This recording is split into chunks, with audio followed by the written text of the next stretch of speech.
Let's do an exercise, if you could.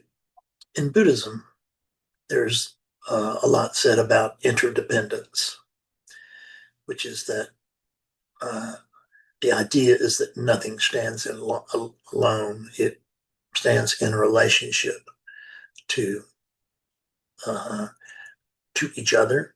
To this body is in relationship to the wall, the chair. You can see the apparent different things. So, and you wouldn't be able to see the apparent different things. There wasn't at heart just the one thing. But we forget about the one thing because we are so taken with the many things. Right now, let's start out uh, by finding the body. I remember when I was with Scott Killaby, and we did a similar sort of exercise, and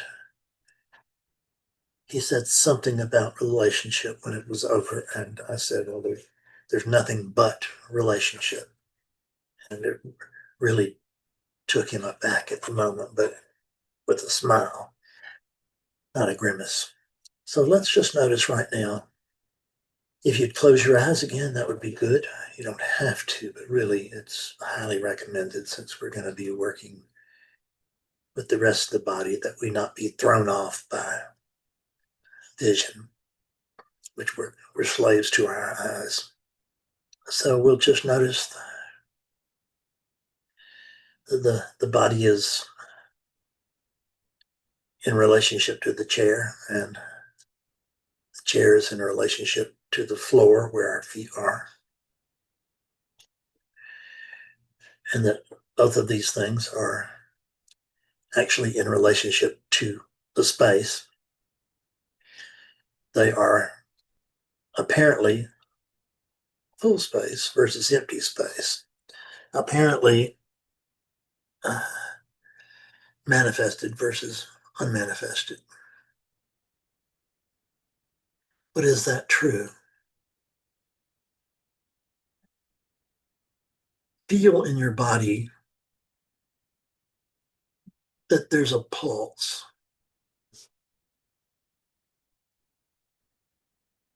And we can say that we are not the body, and it's not untrue, but it's not completely true.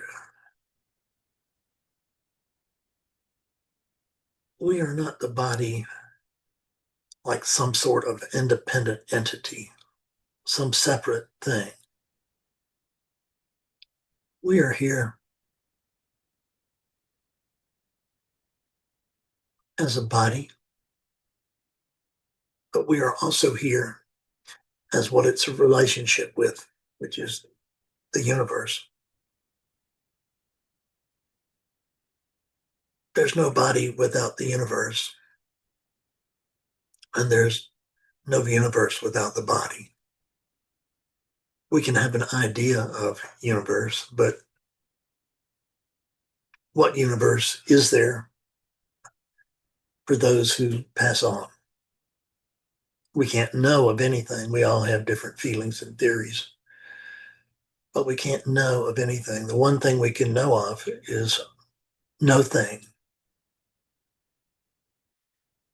And we very much want to establish ourselves constantly as this thing, as the independent, so-called independent body that has agency.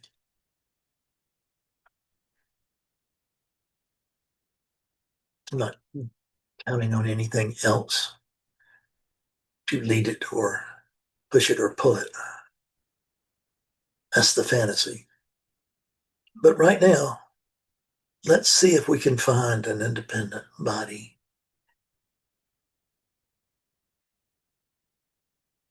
I'll share my experience. You can perhaps join in from your side, so to speak, as if there was more than one side. When we say you are not the body, what we really are saying there is that you are not the body exclusively.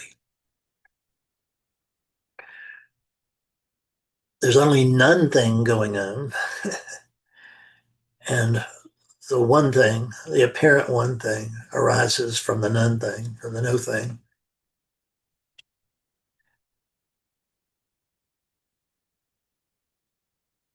And it feels like I am here, I am Fred, I am in a chair, I have legs, I have arms, I have hands. And on one level, that's true because that's what's happening in manifestation. And manifestation is sort of, it looks to be very hard and fast, but it's not. And when we say that we have a common experience, what we mean is that it's common enough to be convincing as if we're all having the same experience, but we're not. So when I say the common agreement, it's it's a way of saying things and it's reasonably clear, but the common agreement is just an experience. It's really not even an experience. It's just, what is it? It's a thought.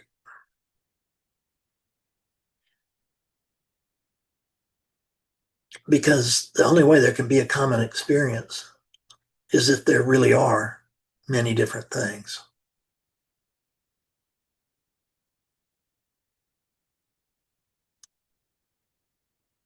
If you go right now to your feet, if I go to my feet as I am right now, so to speak,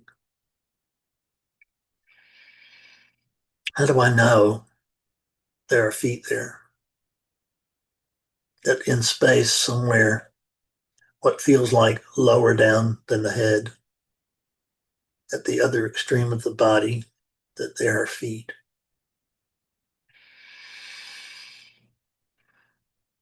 How do I know? What I really know is what I think of as my feet in relationship to what I think of as my shoes. And my shoes are in relationship with both the foot and the shoe, and the shoes in relationship to the floor.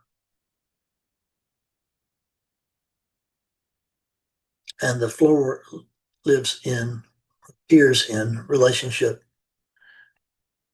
to walls and a roof. The walls and the roof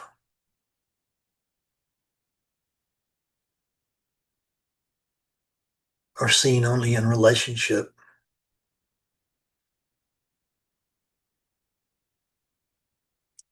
to a yard. And to shortcut it, a man sitting in a chair with a foot on the floor, wearing shoes. Is any of this true independently?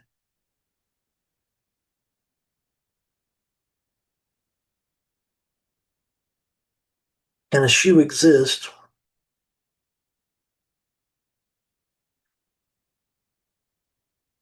without a body? Can it be noticed, experienced in the absence of the body?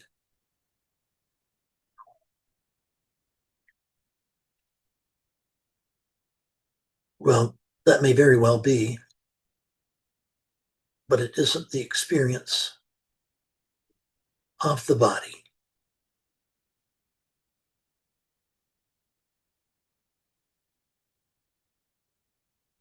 Just like the foot,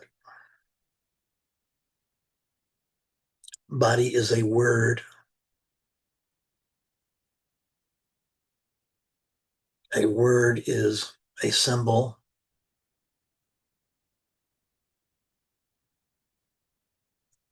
of something that it may not be describing, but it is indicating. Because the body, of course, is my body as opposed to your body. But both of these bodies are in existence or in coexistence with the clothes,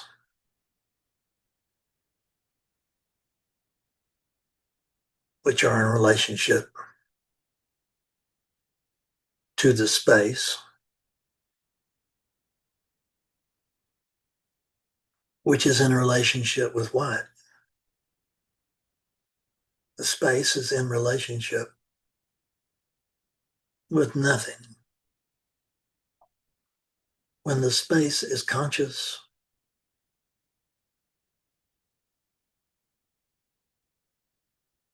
of it being a relative thing, meaning not really this, not really that,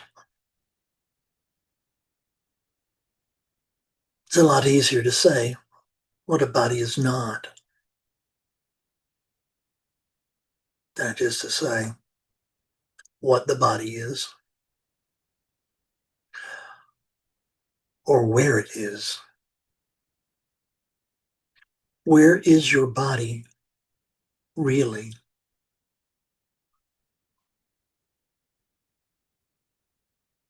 And when we say it's our body,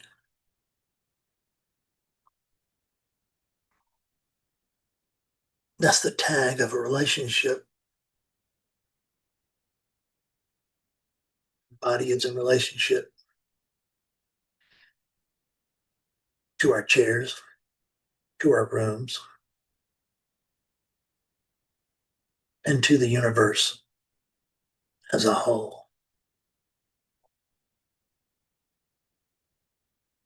But can we really find the universe? Can we really know?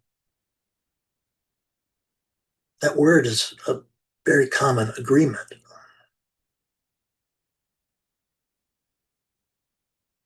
But is it findable? The sense of body also has relationship with inside and outside.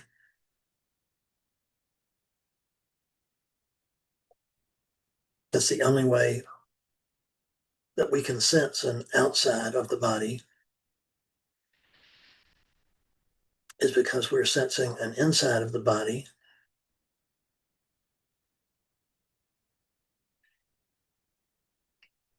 But our inside and outside really too.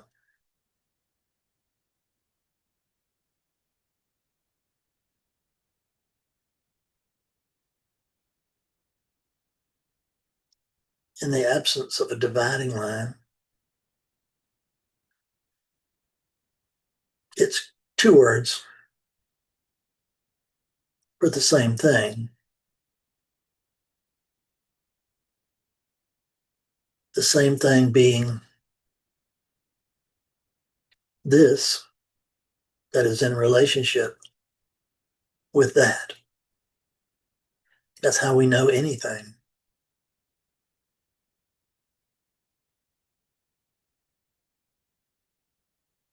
Human beings are the very best animals at spotting patterns.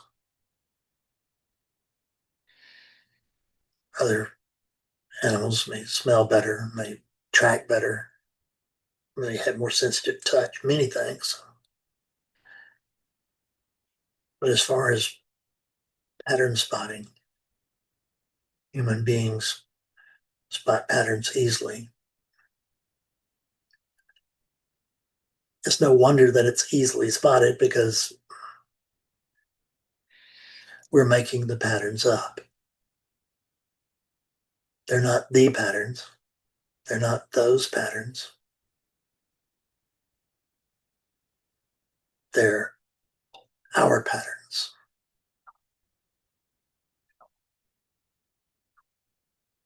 But that puts these patterns of universe, of action,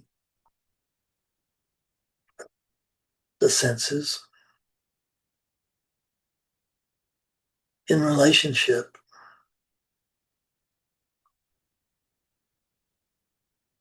to either a sensor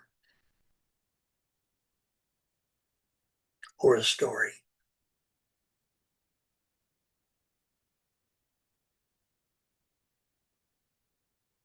Feels very much like there's a sensor here, a sensor, a middle, a one who is reported to. But for everything else, they're just a reporting from what we think of as the body. The most basic relationship is between form and formlessness. The Heart Sutra, the Buddhist Heart Sutra, which if you don't know it, please do look it up.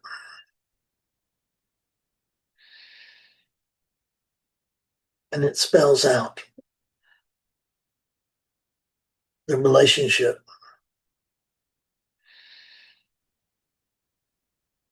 but there really isn't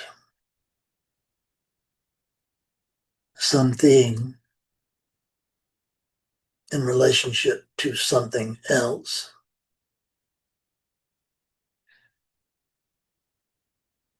But we can think of it as a relationship between none and one, noneness and oneness. That's the lie that we live. It's fine.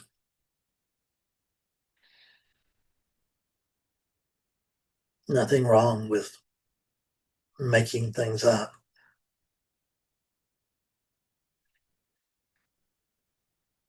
We make up everything. When I say we, I mean mind.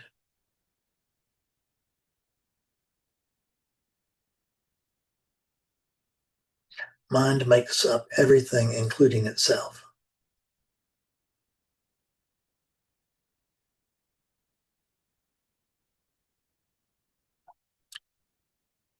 Thought appears to arise.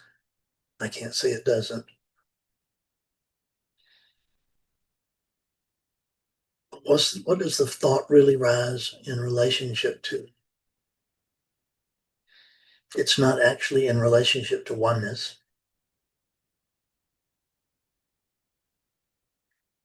It's impossible for it to be in relationship with something that isn't.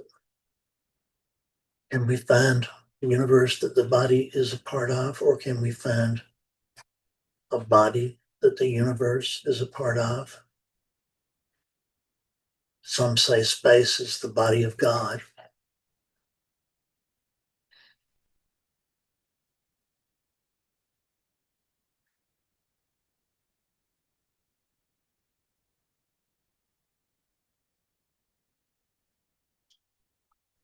But where is the center of space?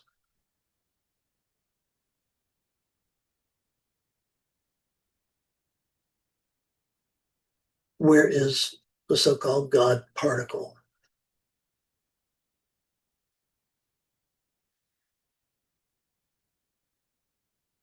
In science,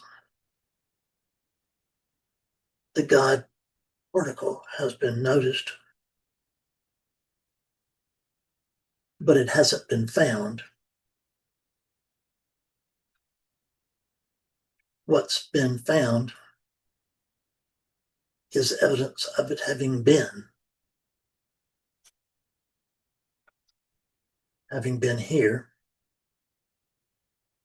having been there, but here and there are empty without relationship. So it seems like there really is relationship.